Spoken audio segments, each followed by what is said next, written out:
Hello, this is Koen Timmis. I'm based in Belgium, and my organization TAG has been launching the Climate Action Project during the past week. And what we try to do is unite as many teachers and students globally and trying to make sure that they are able to share findings, but also solutions and actions with each other at one central point at the one website. And that brings us to our subject today, which is climate and education. And I'm absolutely delighted we will be interviewing Dr. Jane Goodall. So Jane, hi. What would Hi, be Koen. hi? What would be your advice for the teachers?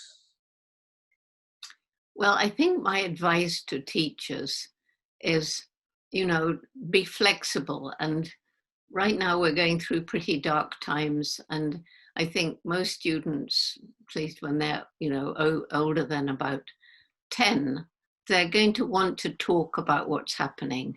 And so right now is a very crucial time when we need good teachers to be able to give young people encouragement and confidence. And of course, it's also a time when virtual learning and subjects that can be shared over the internet becomes more and more important. And probably that in itself will be useful long after this epidemic, because it will help teaching in those places where children don't get opportunities for good schooling. Yeah. What are some simple things students and even teachers can do to take action for climate? Well, one of the important things is trying to find ways to heal some of the harm we've inflicted and to slow down climate change, because, to some extent, we brought it on ourselves. Just like the pandemic, we have utterly disrespected nature and disrespected animals. And that disrespect has led to the COVID-19, a zoonotic disease. We've created environments where it's relatively easy for a pathogen like a virus, like COVID-19, to jump from an animal to a person, like the wildlife meat markets where animals from all over are sold for food, for pets, for medicine, and the bushmeat markets in Africa, and the international pet trade, and also our factory farms where animals are kept in unhygienic, cruel conditions. Mm.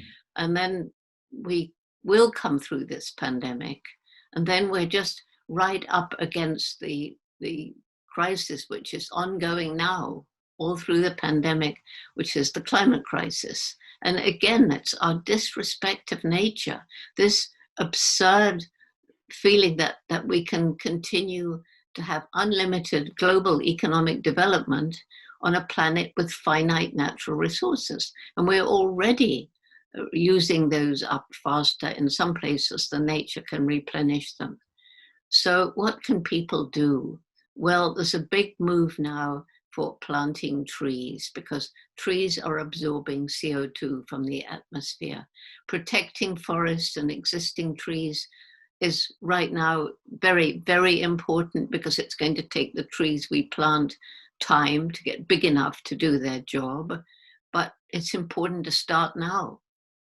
And cleaning up the ocean, that's another thing. People can fight the use of single-use plastic and other things that pollute the ocean, and have beach cleanups if there's a beach, but river cleanups is just as important, because the river swishes everything down. And, the great thing about teaching or being with or talking to the university students, the high school students, they have so many ideas as to what they can do. It's unbelievable. If children understand the problem and you empower them to take action, to talk, you listen to them, they come up with fantastic ideas themselves. And that's something, again, for teachers to set up situations where you can talk to and listen to and encourage the young people to share their ideas. Yeah. So we all know you as a world-renowned primatologist, but you're so much more than that. You also created Roots and Shoots, which we are really happy and delighted we've been able to work with you with the Innovation Labs and Pugu and Kikoma. But would you mind elaborating a little bit on Roots and Shoots' mission and vision? You'd have a hard job to stop me doing that, because Roots and Shoots was literally my passion. And it began in 1991 with 12 high school students who were concerned about the dynamiting of coral reefs, of illegal dynamite fishing, which was destroying the coral reefs. Why weren't the government prosecuting poachers killing animals in the national park? Why was nobody doing more for the homeless children who were sniffing glue on the streets? All of these different things. And so I told them to go and get their friends who had similar concerns. And we had a meeting. And out of that meeting, Roots and Shoots was born. Main message: each one of us makes some impact on the planet every single day, all of us. And some of us can really make ethical choices about what we buy. Where did it come from? How was it made? Did it harm the environment? Is it cheap because of child slave labor or inequitable wages in some other country? Was it cruel to animals? We can ask those questions. People living in abject poverty simply have to do whatever they can to stay alive. And so solving poverty is tremendously important. We got that right from the start. And of course, in Tanzania, there's a lot of abject poverty. And then with Roots and Shoots, we decided from the beginning, because everything is interconnected, that each group would choose between them. They would choose, unless they were very small and they need guidance, but one project to help people, one project to help animals, one project to help the environment, or one big project that covers all three. And it's just been amazing. That little group of 12 high school students has now turned into I call it a movement that's in more than 65. It's in more than 65 countries, and it's growing all the time. And we've got hundreds and thousands of young people from kindergarten through university making change every day. And we've also got what I call the alumni, all those who've been through the program in school or university, and somehow they retain the values that they acquired during their time with the Roots and Shoots. And by the way, Roots and Shoots, think of a big, beautiful tree, probably began as a little seed. You could have picked it up then and it would have seemed small and insignificant. But those little roots to reach the water can work through rocks and eventually push them aside. And that little shoot to reach the sunlight can work through cracks in a brick wall and eventually knock it down. So we see the rocks and the walls as all the problems we humans have inflicted on the planet. And it's a message of hope. Hundreds and thousands of young people together can solve these problems, but they need guidance, especially when they're young. Yeah. So, do you think that formal education, has to change, and in what way? And maybe is there a message to the ministers of education globally? I think people, particularly teachers, and particularly in some countries, are understanding that there really is a need for change. And one of the changes which I always push for is spending more time outside, spending more time in nature. Once we realized that the pandemic was caused by disrespect of nature to some extent, destroying the environment, pushing animals in closer contact with people. And so once we realized that, then children need to learn to respect and understand nature. And looking at a book is all very well, but especially for small children, being out there, see their eyes light up when they discover something for themselves. It makes all the difference in the world. And I think, your innovation labs is encouraging the young people to go out into the forest, which is near them in Tanzania, and find out for themselves. And it's really changing them. And if we don't have young people today grow up to be good stewards of the planet, we may as well all give up. Yeah. So students who will entering school right now, they will leave it in 15 years. What would be your hope for them, for those kids? Well, I'm hoping, we do have some roots and shoots schools where the ethic of roots and shoots is built into every single part of the curriculum. And I can't expect that that's going to happen everywhere, but it's maybe something like it, so that environmental education will be built into and woven into the ethic of the schools.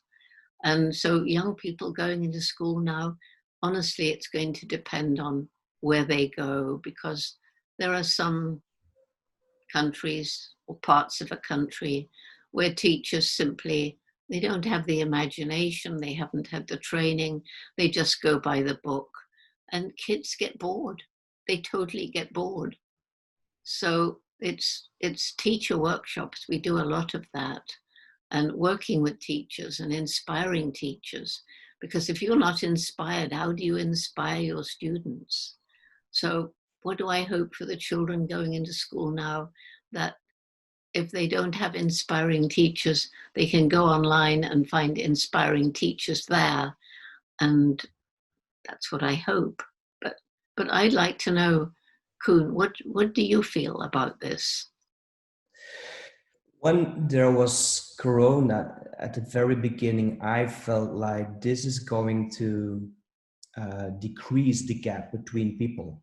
But now it more feels like it is increasing the gap. And I'm a bit concerned about how all of this I felt that climate was changing because of COVID.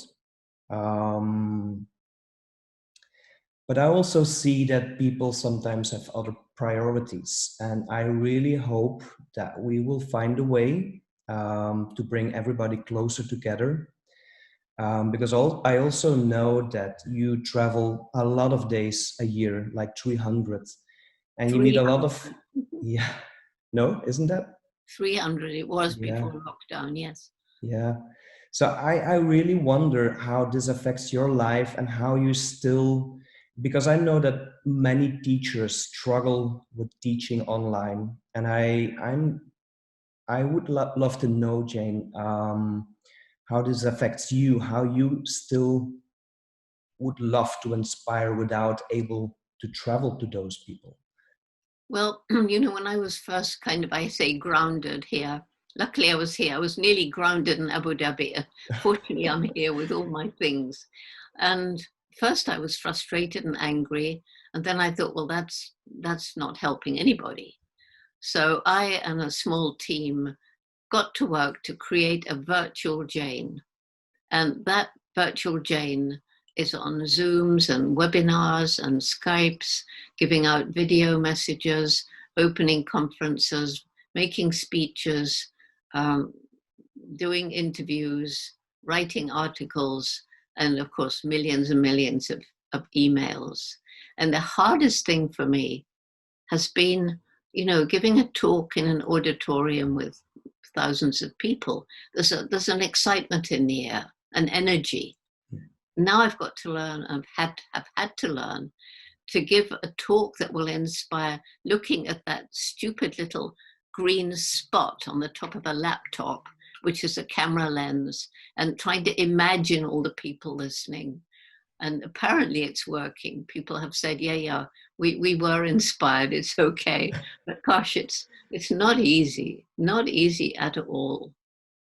But anyway, that's how I'm spending my time. And I don't have any spare time at all, except at lunchtime I take the dog for a walk. I sit under my favorite tree when I was a child, and I call my little friend who's a robin, and the robin comes every day, and I sing to the robin, and sometimes the robin sings back to me. That's wonderful. So thank you so much for this, Dr. Jane Goodall. Do you have some final words for our audience? Well, I think the most important words I've already said, but I will say them again. And that's that every single one of us matters and has a role to play. Some people don't yet know their role.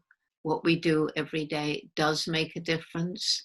Just me picking up a plastic bag or 10 in a day wouldn't make any difference, but we now know it's happening everywhere. And so this saying, think globally, act locally, is the wrong way round. Because honestly, today, if you think globally, you get depressed, you can't help it. But if you say, well, what can I do here and now? Yeah, I can clean a stream, I can pick up trash, I can recycle, I can raise money to help refugees in a far off country. It's all kinds of things that people can do. And so I think this message that what you do actually does matter is a very, very important thing to think about every single day. Because it's people feeling helpless and hopeless that leads to apathy. And apathy will be the end of all of us. Thank you so much.